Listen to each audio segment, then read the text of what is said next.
Nag-umpisa na mag-ensayo si Donnie Pangilinan sa kanyang paparating na laban sa August 31. At makakalaban niya nga rito sina Gerald Anderson. At may na-sold out na nga ang ticket. Talagang basta sa Don Bell ay gagawin ng lahat ng mga fans para makita ang dalawa. Sabi nga nila kung si Donnie ay player, si Bell naman ay singer.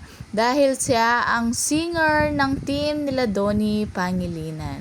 Kaya talagang makikita natin na i-cheer ni Bell si Donnie rito. Paniguradong ganadong maglaro niyan si Donnie dahil nandyan ang kanyang charger. Or nandyan ang kanyang lakas. Dahil kapag nag-cheer si Bell ay laging ganadong si Donnie. Siyempre, mukhang marami tayong makikitang ayuda at sweet moments ng Don Bell sa Davao. Ay sobrang miss natin ang Don Bell.